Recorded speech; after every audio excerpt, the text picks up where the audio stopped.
Welcome to Gapology Radio with your hosts Mark Tinas and Brian Brokoff, authors of the leadership development books Gapology, IMBAR, and Speed of Purpose. At Gapology, our purpose is to help leaders achieve their greatest potential. To learn more about our groundbreaking books and training services, visit our website, gapology.org. Hey everybody, welcome to Gapology Radio. As you look at your leadership rhythm and think about how you can inspire your team and yourself, we have a nice resource for you. First, of course, this podcast gives great tips, and you can definitely use our messages here. But we also have two books, Gapology Inspirations and Gapology Inspirations Volume 2, that have super short sections with messages tied to Gapology that you can read, reflect on, and share with your teams. Especially if you lead other leaders, these books provide fun, easy-to-read messages that you'll enjoy, and they can really supplement our core book, Gapology, and this podcast. Available through Amazon.com. You can also find links on our website, gapology.org. And as for tonight, we'll be sharing some key traits of winning leaders, things to really think about how they might apply or not to your own leadership style. So let's go ahead and jump right in with Mark Tinas. Hey Mark, how you doing? Good, Brian. How are you? I'm good. I'm excited for tonight. I know I say that just about every week, but I'm always excited for these podcasts. You only get excited on Tuesday nights. I think so. Don't tell Joe that. Yeah, definitely don't tell her that. But this is going to be a fun topic. This is one that I really love teaching. So this is an element that we primarily just teach in our workshops. We really don't do much else with this.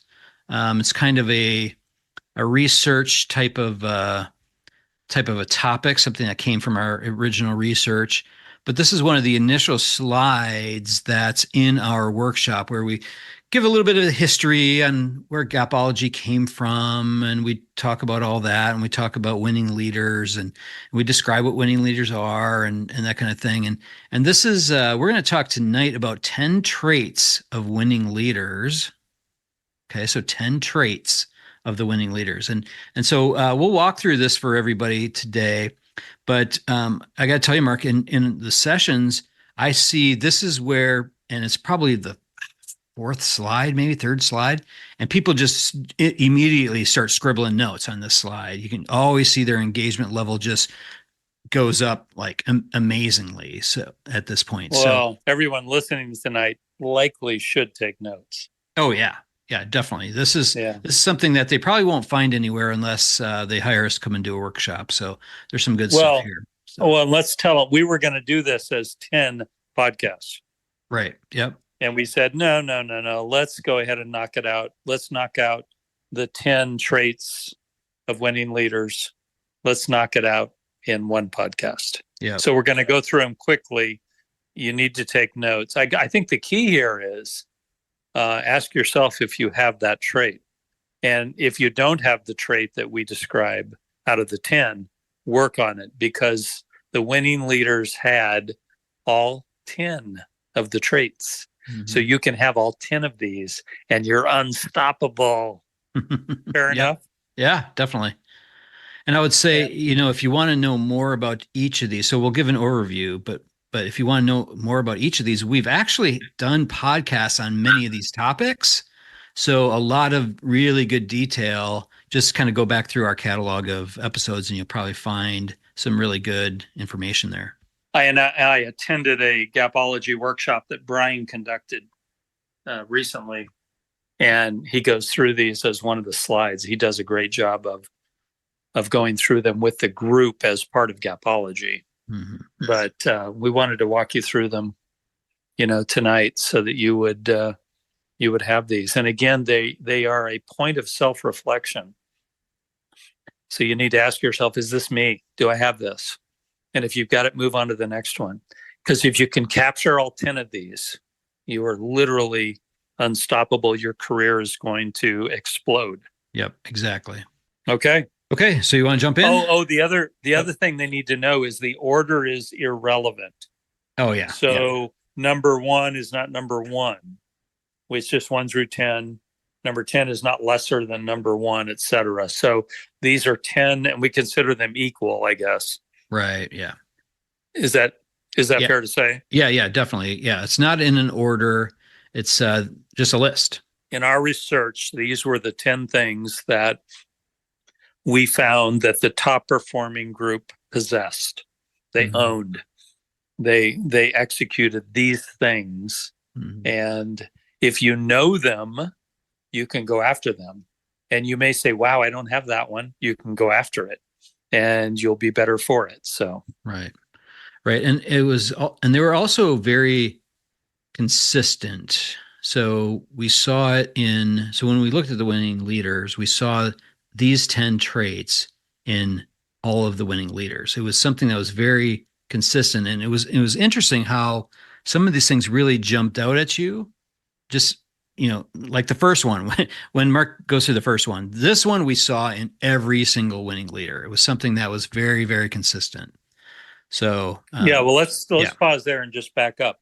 So one of the things we did when we were with the top performers in a given organization, we documented the things they were great at. We tried to capture the essence of why they were winning. So our pursuit of Gapology was about to understand winning and how in a given business with all equal opportunities, how certain leaders were blowing everyone else away. So we're trying to understand that. And so we would try and capture the leadership traits that equaled that. In that process, we found Gapology, which was incredible. And it's changed. I don't know if we've hit 1 million lives yet, but hundreds of thousands, certainly. Yeah. But these were the top 10 traits that we found that were consistent in the top performers, the winning leaders. We called them the A group. We called them winning leaders. They had these 10. Fair to say? Yep. Perfect. Let's do it. All right. So the first one, again, there's order is irrelevant, was they had an eternal curiosity. So we found that winning leaders were continuously curious. They didn't lose this. They tended to lead with questions rather than telling. They asked questions. They wanted to know why. They wanted to know how. They were curious. And because they were curious, they always connected behavior to the top performance. And that's the key. Top performers are driven by a specific set of behavior. If you can understand that, you can replicate it. And they got that. So they were curious. The other thing that was evident, this is a big deal. If you're taking notes, write this down. They knew that curiosity was part of getting better. And when you're trying to be great, it's a never-ending process. So you're always getting better. So the pursuit of greatness, you never get there. In your mind, you never get there. And you're always curious about the next step and the next thing you can do to achieve it, et cetera. So they were eternally curious.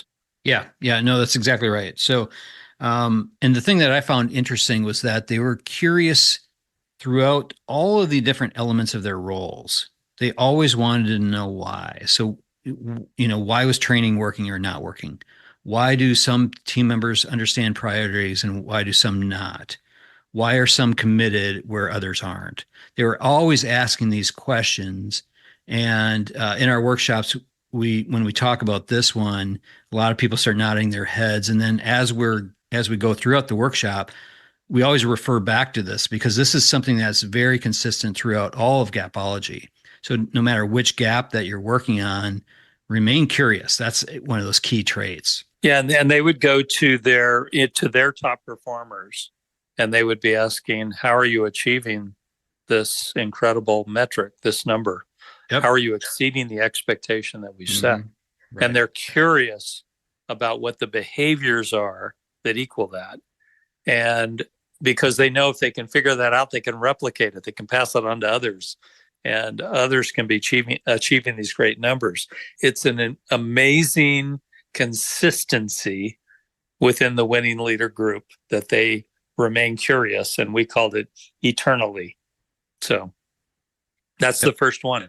The next one was they set clear expectations, which is really one of the foundations of Gapology. Clear expectations are critical. We believe in 3 to 5 expectations. We believe that they're measurable, that they're behavioral. We talk in Gapology about an index card exercise where we hand an index card to the subordinates, the team, and to the leader. We have the leader write down the expectations of the team, and then we have each of the team members write down the expectations and see what the match rate is. Mm-hmm. And we found that in the winning leaders, the match rate was 87%. That was the A group. And in the C group, the match rate was 14%. So the difference was 87 to 14. That wouldn't be a good football game. No, not at all. No. And so the difference was clear expectations. The team knows the expectations. So when the team knows the expectations, they can achieve those things. The top performing group was very clear on their expectations, and they were measurable. They weren't some obscure thing. They were defined by a metric that equaled the behaviors. Yeah. You could really feel it in those businesses when you walked in. There's a hum going on in the room. I mean, it was a well-oiled machine. People just, they knew what they were responsible for, and they did it. It was very, very clear between that and then the C group. The A group was funny. So yeah, the 87 to 14, the A group was very unhappy with the 87. Yeah, right. They thought it was not. Yeah. They expected that perfect 100 and they didn't get it. They got 87. So that was the second one. All right. Number 3 is we found that the winning leaders rejected mediocrity, that they viewed it as the enemy of greatness, that they were not willing to accept it. So a lot of leaders today think, so-and-so is good enough. They do okay. That will keep the team from achieving greatness, period. And so they rejected that. And they focused on greatness, and that good enough was not good enough. That okay was not good enough. And that greatness was the standard, and that they could help the team get there. And they just were not willing to accept mediocrity. Mm-hmm. What else on that one? Yeah, they really despised being in the B group. So if for any of the important metrics, they were in the B group, they really despised that. That's really the biggest thing that I saw, is that it ate at them until they got off that list. They wanted to always be in the A group. Yeah. So in Gapology, we talk about the A group being the top 10%, the B group being 80%, the middle, and then the C group being the bottom 10%. And the fact that the bottom 10% eliminates the top 10%'s performance. And we end up with this B group, this middle group. Yep. And the thing that the great leaders do is they understand that whatever that A group is doing, they need to understand it, because it can be spread to the entire group. And then everybody wins at a totally different level. Yep, exactly. Moving on then. All right, number 4. Number 4 is accepting responsibility. So we found that the winning leaders were willing to accept responsibility. When they were wrong, they called it out. It was an excellent trait, and it really created a credibility. So they owned it. When they didn't achieve a number, they owned it. When they made a mistake, they owned it. They stepped up and owned it. So credibility soared, respect soared. And so accepting responsibility is a respect builder that is of great significance, and it's somewhat rare today. I see it. I don't see it everywhere. Let's put it that way. And it's important, and I think all of us as human beings should learn to accept responsibility. Yeah, I also really felt a sense of ownership, that they exhibited a sense of ownership. So they own their results, they own their team's performance, good or bad. But one of the common things that I saw there was that when the team won, they're very quick to celebrate the team. And I thought about that. So, when you look at accepting responsibility, it's not accepting the praise and so forth, but it's accepting the fact that they own the team's mindset. And so part of that is celebrating the team's wins, providing recognition, standing ovations, all those kinds of things. They really accepted responsibility for all of those things. Yeah, they really give the winning back to the team. They don't take credit for it as the leader. They give it back to the team. It's a significant leadership trait. They honor the team for the performance. The team did it. They would step away the fact that they were the leader, step away from that and say, the team achieved this. So we found that to be a significant trait.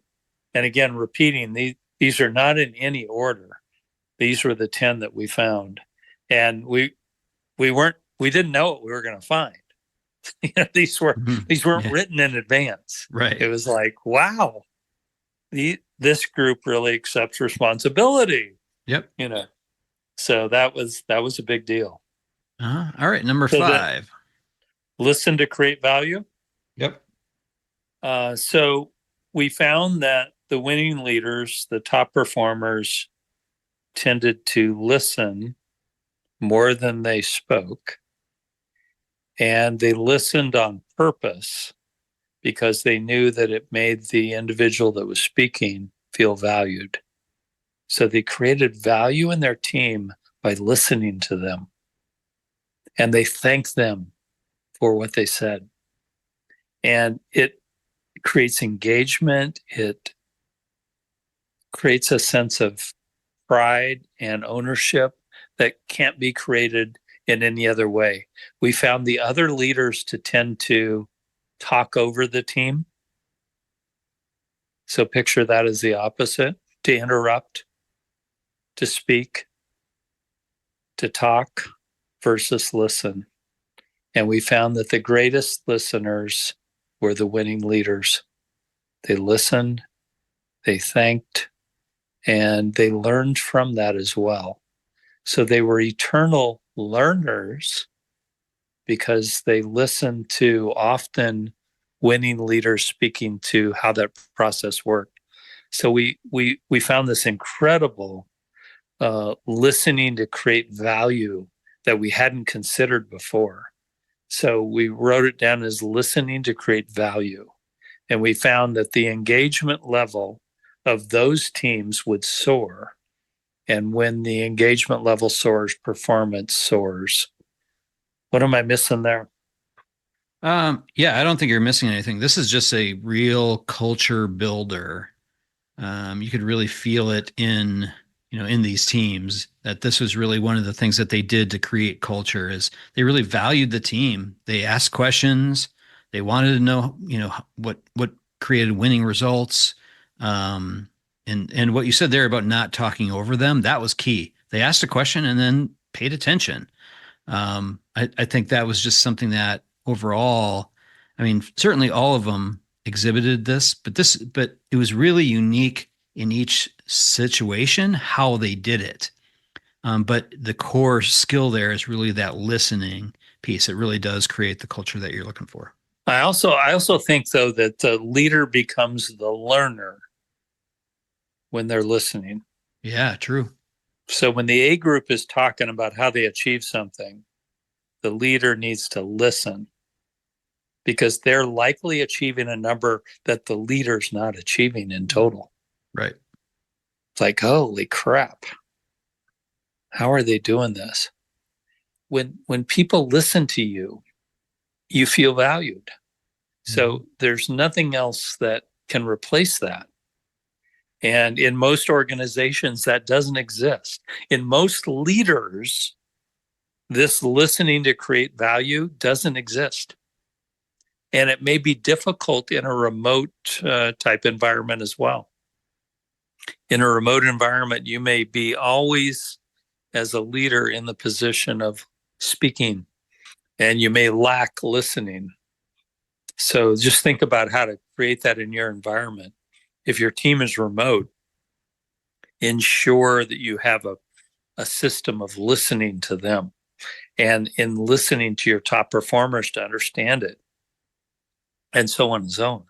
It's significant, and it may well be lacking today. We wrote Gapology long before COVID, long before the work environment we're in today. It's made it more relevant than ever, which is great, but the world's changed. And as leaders, I think when we're in the Zoom calls, it's tough to listen versus speak. We're the leader. I got to speak. I got to talk. Right. I'm the leader. Listen to create value. Thank people for what they've contributed, what they've said. But listen. They literally may know quite a bit more than you about whatever the topic is. And you can spread that to the entire team then. This is a big one. And I think it's a big gap. Yeah, absolutely. So the next one, Mark, number 6, create a shared vision. What are your thoughts there? Well, so we wrote a book called Speed of Purpose, and it's really about this. It's about a team having a purpose, having something they can buy into, having something everyone buys into, tying every role to the purpose, to this shared vision, which you could call, the same thing. And it gives them a reason to come to work, a reason to perform. It creates an engagement that's off the charts. So we found that the winning leaders create a shared vision around purpose, and that they spread that through the entire team.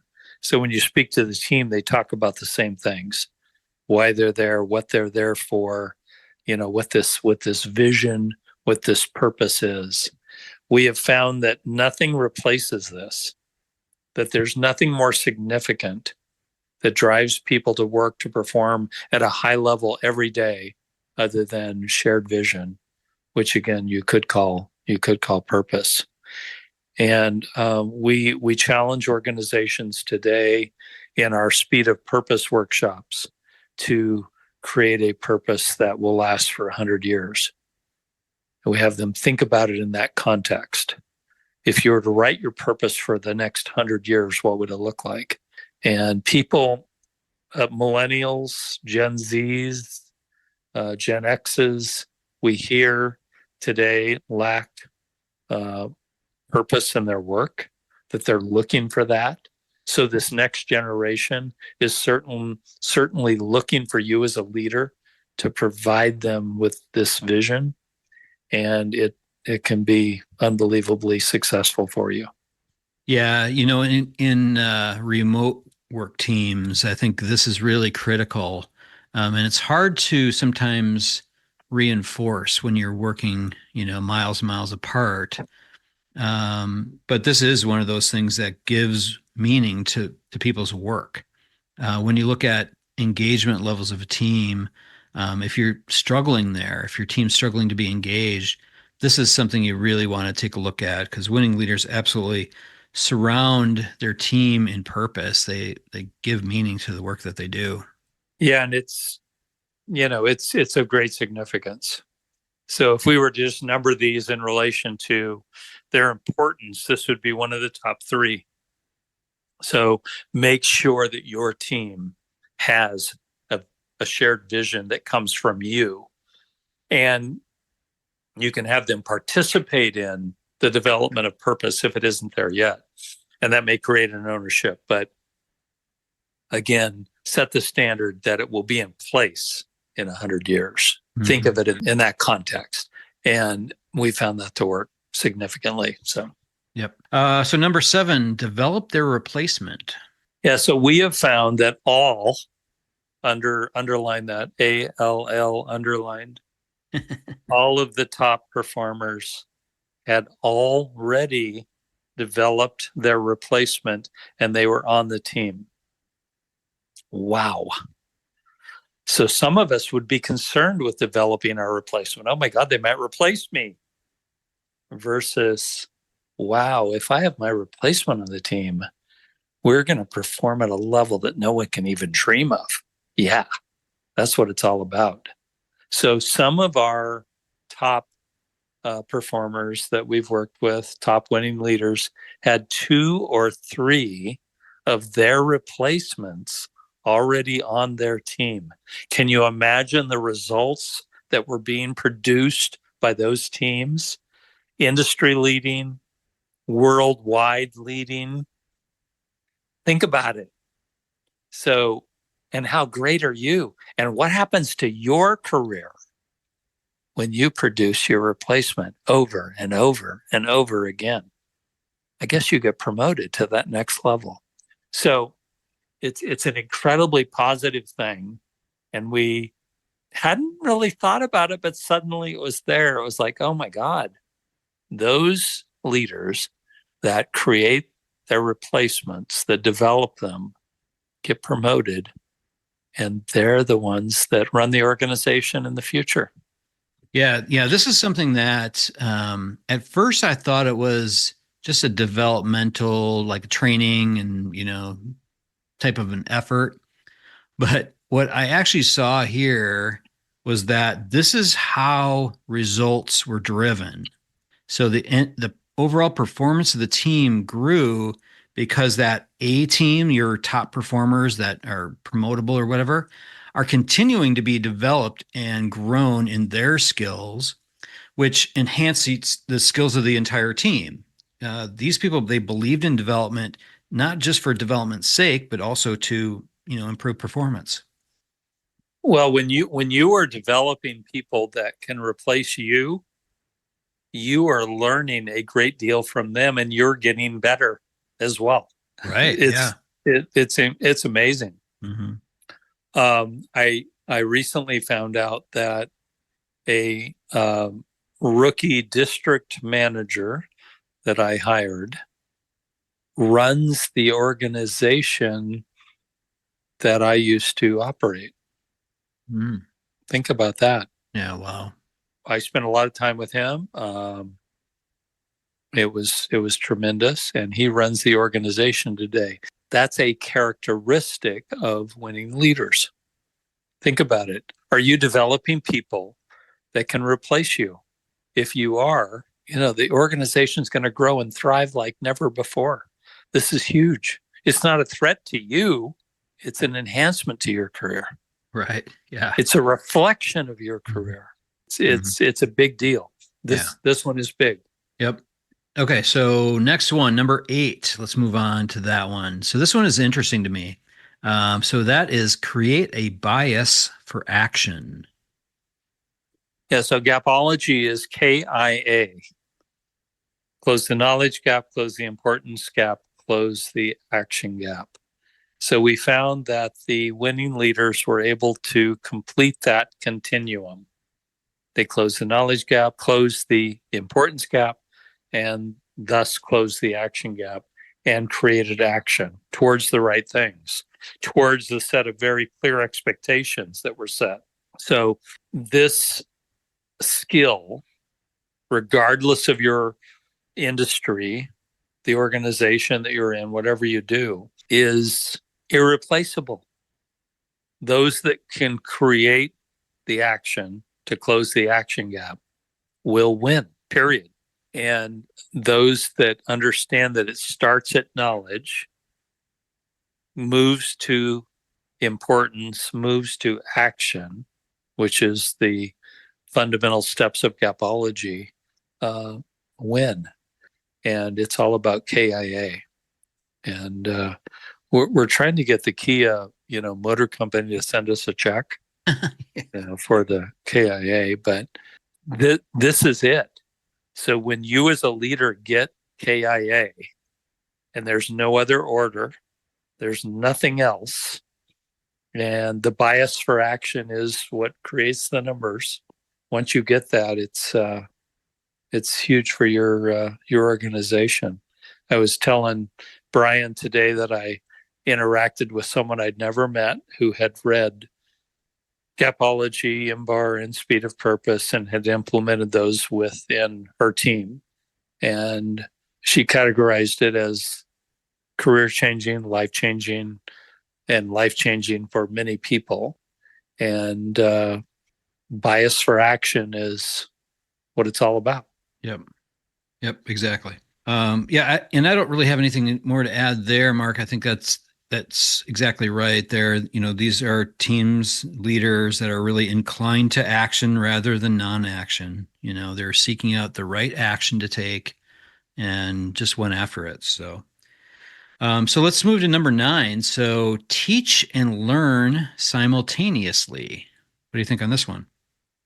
Well, so sometimes leaders think that they're simply teachers. That's incorrect. They have to be continuous learners. They have to learn ongoing because things change, and what they teach is built upon what they've learned. And so the leaders from the past sort of, set their feet in the ground and built everything on what they were teaching. They failed to learn as everything changed around them. So we're in a world that changes continuously. Things change. We saw that with COVID. We've seen that with many other things like that. The remote work environment has changed everything. So leaders must be learners in order to be relevant. So they have to not only teach, but learn and teach and learn and teach and learn. So great leaders, write this down, great leaders never stop learning. It doesn't stop. You never get there. When you think you've got there, you're wrong. You have to learn more. So in order to be a great leader, you must continuously learn. I love that. Great leaders never stop learning, and that is so true. And honestly, that's how we have built the organization that we're in. The Gapology Institute, our team is. We started out by learning. We were curious. We were eternally curious on these things, and then we started teaching it. And then when we were teaching it, we started learning more. And for the past 15 years that we've been teaching this, we continue to learn every single time we do a workshop or have a phone conversation or a coaching conversation with someone. We're constantly picking up new things. And that's why the one book has morphed into, what do we have, 5 books now. So simultaneously learn and teach. Those things do go hand in hand. Simultaneously learn and teach. Okay, yep. I like that. Yeah. Write that down. I don't have that on a t-shirt. Yeah. That is a good one. That one could be on a t-shirt. Well, think about it. No one's ever said that before. Yeah. You have to simultaneously learn and teach. Wow. Yeah, we haven't done a t-shirt for a while. We'll have to do that. Wow. I mean, we're going to make $50 on that t-shirt. Oh, yeah. That's significant. I think it's like $2, but all right. So the last one, Mark, bring her home. It's close performance gaps is number 10. Yeah. So the winning leaders close performance gaps. They understand that when there is a gap in the results, that it is behavioral and that it all comes back to gapology, and that it's either a knowledge gap, an importance gap, or an action gap, or all three, combination of those, and they close those performance gaps. It's an endless pursuit of greatness. You need to write that down, Brian. We don't have a t-shirt for that one. Endless pursuit of greatness is what this is all about. So when you want to be great, you're constantly closing knowledge, importance, and action gaps, KIA. It never ends. It's always behavioral. That's one of the keys. It's behavioral. So as leaders, we are affecting behavior. We are responsible for behavior of our team. It becomes easier when we are all tied to the same purpose and that we all understand the clear expectations and the measurements of our performance. We found that the winning leaders are crazy about closing performance gaps. That's what they do. They go after it every day. They go after it with their team. Gapology is all about closing performance gaps, and that's number 10. What do you think? Yeah, no, I think the key with this one for me, the first 9 prevent performance gaps. Those are some of the things that you can do to prevent them. We certainly have our root solutions that is the process, but in winning leaders, that's what's really setting up the success. Every leader is not going to have 100% success all the time. You're going to have performance gaps, but it's how do you identify what the gap is? What is the associated root solution? What's the method, the tool, the process to close it? So recognizing that performance gaps happen is something that winning leaders do, and they're on the constant lookout for them so that they can quickly, completely, systematically follow the process and close them. I would add to that most of the winning leaders realize that when there's a gap, that they are the gap. Right, yeah. And they can close it. So the leader is most often the gap. So they have a recognition of that. They're not ashamed of it. It's a great thing to figure out, holy crap, if I just change this, we're going to win. Oh, okay. Got it. Let's do it. So they're very willing to accept the fact that they are often the gap. And when they accept responsibility for that and make adjustment, boom, we're there. Right. So. Yeah. And that's the beauty of this is that if you recognize that you have a gap, that you're the gap, that is in your control. You can control yourself. It's a little harder to control other people, but if you identify that there's a gap that you own, you can close it. Yeah. Some of the organizations we work with are nationwide, as an example. And in some cases, they've never met the people that work for them. They've only met them on Zoom or, whatever the forum. And so Gapology becomes incredibly significant and relevant in those organizations because you as a leader may be managing people, on the other side of the country that you haven't talked to in person, and you've got to close their gaps. So we're here to help. The Gapology workshops we've conducted, Brian does a lot of them. He's amazing. They've affected nationwide organizations. It's just been crazy the impact we've had, and we continue to do so on podcasts. So, yep. Before we go, Mark, I'd like to just kind of run through the 10 just to recap it for everyone real quick. I know they were scribbling notes and that kind of thing, but let me give you one more run through. 10 traits. So eternal curiosity, set clear expectations, reject mediocrity, accept responsibility, listen to create value, create a shared vision, develop your replacement, create a bias for action, teach and learn simultaneously, and close performance gaps. So those are the 10. And one thing I'll mention, things that you don't see on the list. I think this is interesting, Mark. Actually, we should put this in here. Things that are not on the list. Creating fear in your team, threatening your team, writing people up. Some of those kinds of things are not on this list. So think about that. Those are some of the traits that we've seen in some of the other teams. So So if I wanted to go back and find the top 10, are you going to post those on a blog? Where can I get them? Yeah, I'll have to recap these here. I haven't written a blog in forever, so I'll have to do that for this one. So where would I find it? Yeah, just go to gapology.org and click on the blog link there. And I'll work on that later this week, and we'll get that posted for everybody so you have that as a reference. Excellent. Yeah, no, that was great. Thank you. Yep. Okay. All right, Mark. Well, thank you so much. Thanks, everybody. Let us know if you need our help. We're here to help. Get in touch with us. Okay. Sounds great. Thanks, everyone. All right. See ya.